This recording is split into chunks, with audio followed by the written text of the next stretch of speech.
Сәлем, студенттер қалдарың қалай? Бүгін 2 сәуір 2020 жыл. Бүгін бізде бірінші лекциямыз бар. Сонан кейін біздің семинарымыз бар. Зертханалық сабағымыз. Сонан кейін ары қарай біз қосымша СРС-ларды талқылап өтетін боламыз. Бүгінгі біздің сабағымыз келесі 12-ші дәріске өтеміз. Ол бізде дизайн өнеріне қатысты термин сөздердің түрлері. Яғни жалпы дизайн өнері дегенде сонау бейнелеу өнерінен бастап бүгінгі, яғни дәстүрлі бейнелеу өнері мен заманауи бейнелеу өнері түрлеріне барлығына қатысты термин сөздерді біз бүгін талқылайтын боламыз. Дауыс естіліп тұр ма? Иә, естіліп тұр. Біз алдында тапсырма жасаған ол тоже термин сөздер ол. Иә. Ол сендерде 11-ші дәріс болды ғой. Ол жалпы бейнелеу өнеріне қатысты термин сөздер болған. Ал енді біз бүгін нақты дизайн өнеріне қатысты термин сөздерді қолданамыз. Келістік қой? Сондықтан жалпы сендер қолдарына қалам қағаздарың бар ма? Иә, бар. Сендер әрқайсың бір-бір салғаны алдыңдарда сол салаға қатысты термин сөздерді жазып келіп маған өткізесіздер. Білесіздер, ана жолмен 20 балдан қойып едім, оны біздің тексерушілер айтты. 20 балл деген тым көп. Сондықтан сіз максимум 15 балл. Максимум 15, минимум сол 5 балл аралығында ғана қойғаныңыз жөн деді. Сондықтан мен сендерге ескертіп айтайын. Мүмкіндігінше сендер сол егер 15 балл алғыларың келсе, жоқ дегенде сол дизайн, ол кітап саласына қатысты дизайн болуы мүмкін, сәулет өнеріне қатысты болуы мүмкін, жарнама дизайны болуы мүмкін. Сол үш саланы алдыңдарда, бір-бір саланың ақылдасып алайық. Кім қай сала бойынша денеді. Сонан кейін жоқ дегенде маған 15 термин сөздерді өздерің жазып жіберіңдер. Яғни ол термин сөздер болғаннан кейін ол күнделікті қолданыста бар ма? Біз күнделікті оны жиі қолданып жүрміз бе? Және ол қазақ тілінде, біздің сабағымыз қазақ тілінде өтетін болғаннан кейін, ол қазақ тілінде қаншалықты ол сөздер қолданылып жүр. Мүмкін оның қазақша бір жақсы баламалары бар шығар. Соны біз мүмкін айналымға енгізерміз, термин сөз ретінде. Сондай мәселелерді талқыласақ болады. Сондықтан староста Анель ғой, Анель, сен қандай саланы аласың? Мен графикалық дизайн аласың. Графикалық дизайн дейсің ба? Графикалық дизайн болса жақсы, көрейік. Графикалық дизайн болса, мен де түртіп қояйын қазір өзіме.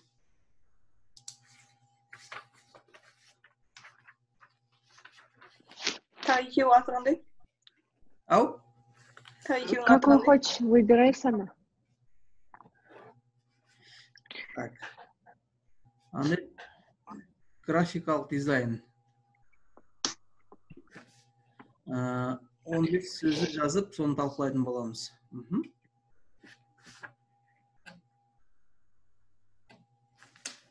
Келесі. Аида. Қандай екі терминелер бар? Сәулет өнеріне қатысты бар. Архитектурный дизайн дейміз ғой. Сәулет дизайны бар. Сонан кейін Мен алсам архитектурный дизайн бар. Ау? Архитектура мен алсам. Кім алсын мен? Айда алырсың. Айда сәулет дизайны, архитектурный дизайн сөз ғой. Осыған қатысты қандай сөздер бар бізде? Термин сөздер. Соған қатысты өзің ойында жазып, содан кейін оны қорғайтын боласың. Так, Айгерім. Қандай бар ағай? Айгерім, сурет, живопись саласың? Қолөнер дизайн қой, иә? Этнодизайн деген бар. Соның полиграфиялық дизайн, жарнама дизайны айтып отырмын жаңа, сыртқы жарнама деген бар, интерьер жарнама деген бар, полиграфиялық жарнама деген бар. Оның әрқайсында бәрі айналып келген дизайнға кіреді, иә? Иә, соны алсайын. Қайсы? Соның бәрін, дизайн. Жоқ, бәрін деген нақтылауымыз керек бізге. Этнодизайн десең жаңа. Қолөнер, живопись саласы, живопись, сурет.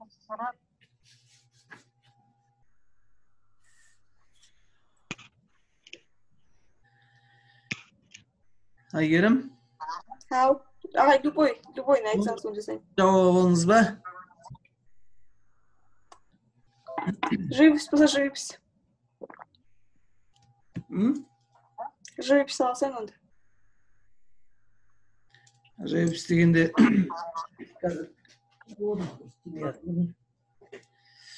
так. Сіз қандай дизайн дедіңіз, ағай? Этнодизайн. Соны алсайын онда. Этнодизайн меніңше қызық сияқты. Давайте этнодизайн алайын. Так, Анель, сен қай жақтасың қазір? Келелеп тұрған. Талдықорғанда? Талдықорғанда, иә? Айгерім, сен ше? Алматы қаласында. Кім? Аида? Бесағашта. Ау? Облыста Бесағашта. Бесағаш жақтасың ба? Жалпы оны сұрап отырғаным, сендер қай қалада болсын, қай жерде болсын, кез келген жүрген жерлерінде өздерің білесіздер, оны дизайнның түрлерін, дизайнның саласын кездестіресіңдер, иә? Яғни қазір Ағай дала шықпағалы 2 аптадан асты. Ешқайда жүрген жоқпын. Енді мына коронавирусқа байланысты мүмкіндігінше сақтық шараларын жасауымыз керек. Сондықтан үйде болып, мүмкіндігінше сабақты, онлайн сабақты жібермей, соны қосымша өздерің дайындалып, мүмкіндігінше білімді алуға тырысу керексіңдер ғой. Енді ертең сендерге нақты, ертең деппін ғой, дүйсенбі күніге нақты айтылатын шығар, ары қарайғы оқудың барысы қалай болатын. Скорее всего, не болатын шығар. Осылай, осы алдағы 90-ды, осы соңғы майға дейін, мамырға дейін, осылай онлайн түрде өтетін шығармыз. Әзірге нақты емес. Сондықтан Анель бетін жаппайық қой. Сондықтан бәріне төзіміз керек. Вся надежда была. Бәріне төзіміз керек. Дизайн саласына өздерің білесіңдер, нақты ғылыми түрде қазақ тілінде, Қазақстанда әлі нақты бір жолға қойылды деп айта алмаймыз. Әлі күнге дейін қазір көп термин сөздерді қазақстандық ғалымдары, қазақстандық өнер саласының мамандары әлі де зерттеу үстінде, әлі де жазу үстінде. Менің мына дизайнердің көркемдік шығармашылығы деген кітапты жазуға да себеп болған сол өздерің сияқты шәкірттер, сендерден кейінгі біздің ұрпақтарымыз, олар міндетті түрде өздерінің ана тілінде осы дизайнға қатысты мәліметтерді білу керек, ақпараттарды білу керек деген ой болған. Яғни сендер тасымалдаушысыңдар, біз де тасымалдаушымыз. Біздің алдымыздағы буын, мысалы өздерінің жиған тергендерін, білгендерін бізге үйретіп кетті. Ал біз енді сендерге, сендер ары қарай ұрпақтар сабақтастығы бола беру керек. Енді дизайн дегенде біз не айтамыз? Қандай терминдер өткенде сендер жалпылама жібердіңдер, бейнелеу өнеріне қатысты деп, сендер мына тұжырымға келісесіңдер ме? Бейнелеу өнері деген жалпы мен жаңа айтып кеттім, екі салаға бөліп қарастырған дұрыс деп ойлаймын да. Біреуі дәстүрлі, яғни жаңа сендер айтып отырған живописіміз бар, кескіндеме бар, мүсін бар, графикамыз бар, нақты салалар, бейнелеу өнерін. Ал енді кейіннен технология дамығаннан кейін технологияның көмегімен жүзеге асырылатын заманауи бейнелеу өнері деп атаған дұрыс деп ойлаймын да. Мен солай мына кітапта да солай бөлдім. Заманауи дегеніміз яғни дизайнмен қатысты. Компьютердің көмегімен, яғни компьютерлік бағдарламалардың көмегімен түрлі біздің бейнелеу өнеріміз дамып жатыр,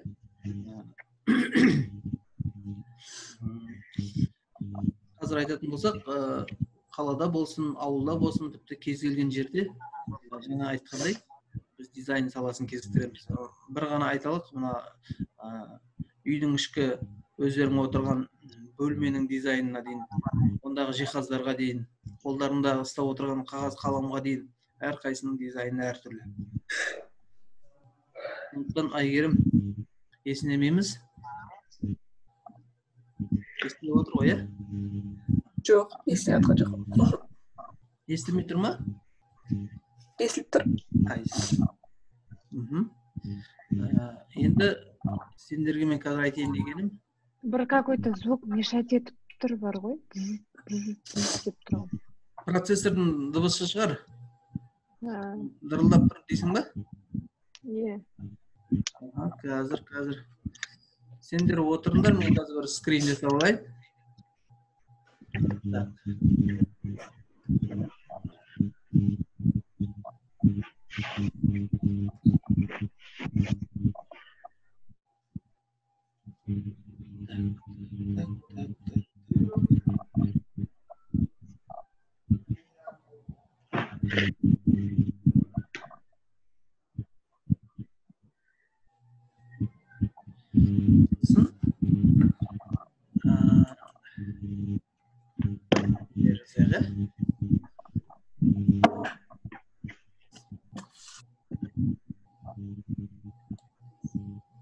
Так, Аида, бері қарап жүреміз.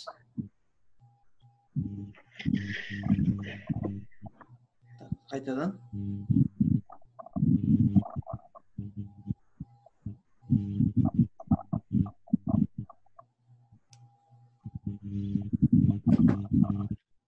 Сендер қолдарында кімде кітап бар сендерде?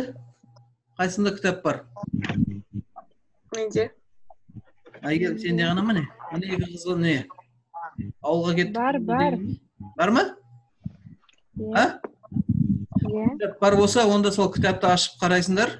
Соның жаңа термин сөздерді қарастыра беріңдер. Енді біз сабақтың өту барысын сіздермен ыңғайлы болу үшін келісіп алайық. Себебі бізде бұл сабақ, бұл пән бір күн ғана өтуі керек. Сондықтан сағат 9-дан біз бір жарты сағат қана не өтеміз? Лекцияны өтеміз. Онан кейін мен сендерге уақыт берем, сағат 12-ге дейін. 12-ге дейін сол лекцияда алған тапсырмаларды, яғни бағанаға біз бірінші сабақта алған тапсырмаларды сендер сағат 12-ге дейін реттеп тастаңдар. Сағат 12-де қайтадан қосыламыз да, сол кезде сендер онлайн түрде жауап бересіңдер. Мен сол сәйкес балдарымды қоямын. Келістік пе? Иә. Анель түсінікті, Айгерім түсінікті, кім? Аида. Онда мен қазір тағы үзіліс жасайым. Сонан кейін біз сағат 12-де қосыламыз онда. Келістік қой, 12-ге дейін жаңағы Анель графикалық дизайнға қатысты, Аида сәулет дизайнына қатысты, Айгерім этно дизайнға қатысты термин сөздерді сұрыптап, таңдап, алып жазып шыққандар, сонан кейін осы жерде талқыға салатын боламыз. Келістік пе? Жақсы онда. Онда сағат 12-де кездесеміз. Тағы да сендермен кездескеніме қуаныштымын. Енді біз бүгін таңертеңгі айтылған лекцияда айтылған тақырып бойынша біз ары қарай зертханалық сабақты жалғастырсақ,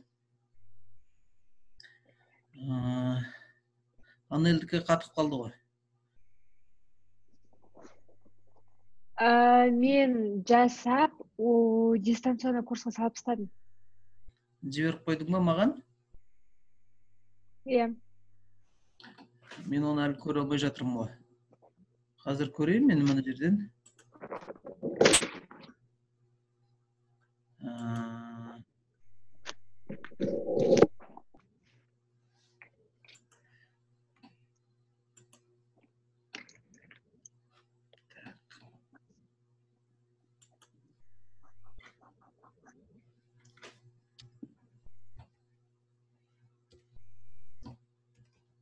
Енді жазып қойсаң, онда сен айта бересің ғой деймін.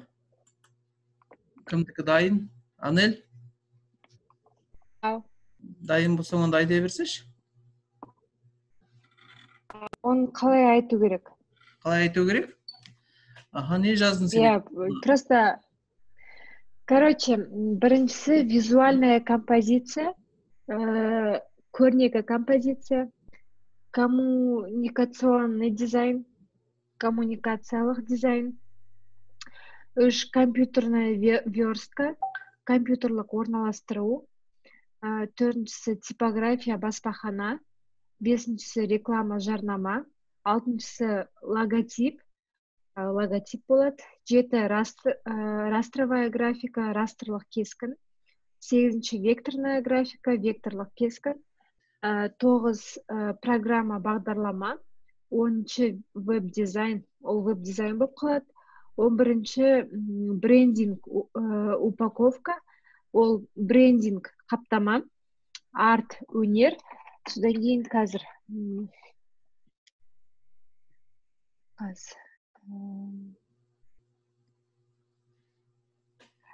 изображение, сурет, редактор болып қалады, редакционный издательский дизайн, редакциялық дизайн.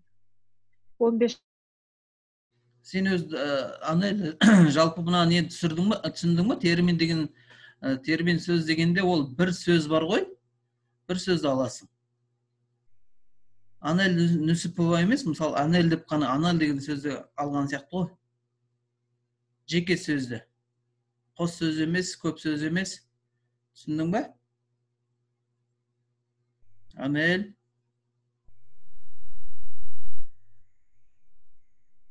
Мына байланыс өте нашар болып тұр екен.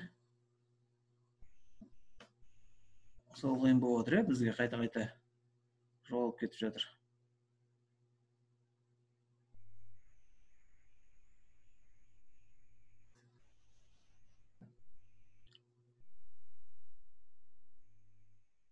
Так, қайсың барсыңдар? Жоғалып кетіп жатыр қайта-қайта. Анель, мен айтқанымды түсіндің ба? Жоқ, мен естіген жоқпын сізді. Енді естіліп тұр ма? Енді естіліп тұр, иә.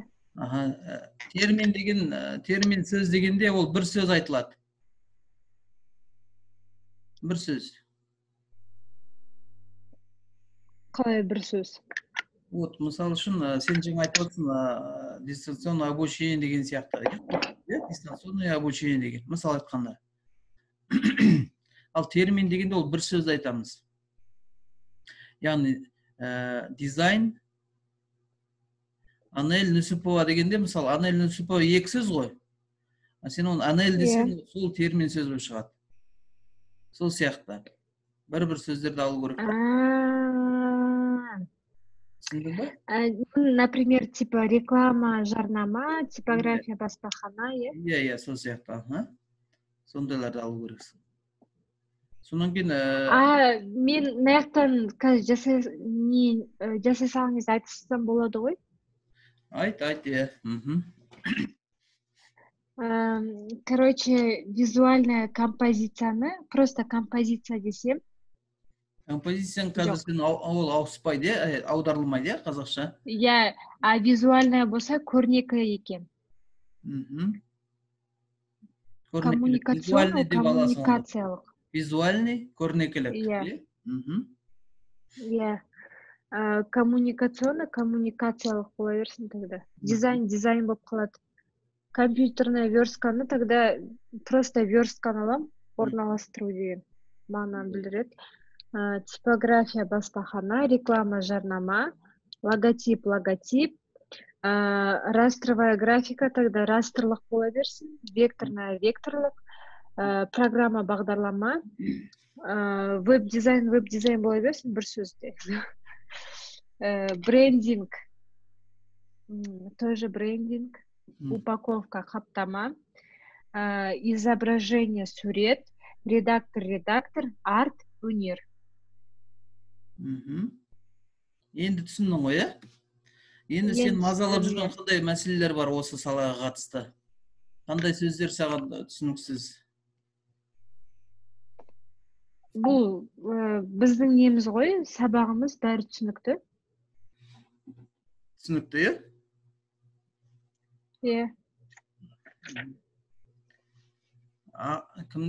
Айгермен кім кіре алмай жатырмыз дей ме?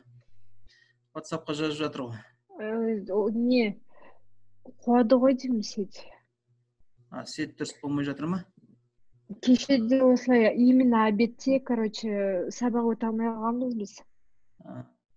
Онда біз былай келсек, сен Көпет. староста ретінде айт, мен неге де WhatsApp-қа да жазамын ғой, чатқа да.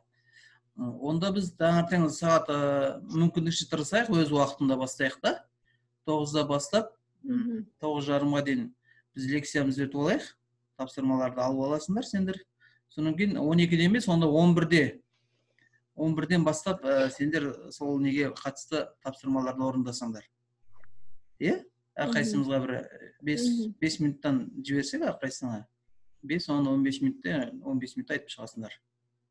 Е, меніңше солай дұрыстау сияқты. Енді техникалық мүмкіншілікке байланысты ғой айтып отырған. Егер Или аға естімейміз ба, егер 9-да бізде сабақ болса, онда жарты сағат сіз лекция оқисыз, тогда 10-да кіріп, айтып болды. ондай осы тіпті жоқ, сендерге просто уақыт берейін ба деген ғой, кішкене дайындыққа. Оны қыздарға айту керек, қалай келіседі солай давайте. Иә. Либо 11-де, либо 10-да. Өз араларында келісіңдер. Сонан кейін чатқа жазасыңдар, иә? Ағай, осындай уақытқа біз сағат 9-да сабақты бастап алсақ, сонан кейін 9:30-ға дейін бітіріп, онан кейін 10-да болса 10-да, 11-ге болса 11-ге біз онда тапсырмаларды сендер қалай орындадыңдар, соны айтып бересіңдер. Ана қыздарға, пожалуйста, айта саласыз, там мен мысалы өз түсінгенімде оларға айтып бердім де, олар мен қазір дұрыс түсінбей, дұрыс жасамаса тағы да. Вот соны айтып отырмын ғой, соны айтайын деп мына әдейі қосылған түріміз ғой. Бірақ ана екеуін жоғалтып алдық қой қазір, жаңа басында бар еді. Тогда чатқа айта саласыз ғой. Сендерге бүгін менің сабағынан басқа сабақ жоқ қой, деме? Жоқ, ертең бар сабақ болды. Ертең бар, жақсы. Онда жалпы терминдегендер түсіндің ғой. Егер енді алдағы уақытта мәселелерің болып жататын болса, жаңа сен маған жібердім дедің ғой, жауаптар. Онда сен соларды түзетіп қайтадан жібер, иә? Ертең себебі тексеріс кезінде әңгіме болмайтындай. Жарайды. Қайтадан толықтыр да, маған қазір тездетіп жібер. Ана қыздар да онда маған тездетіп жауаптарын жіберсін. Мен соны қарайын да, бағалап, бағасын қойып жіберемін. Келістік онда? Жақсы, онда жарайды. Кездескенше. Жақсы. Сау болыңыз.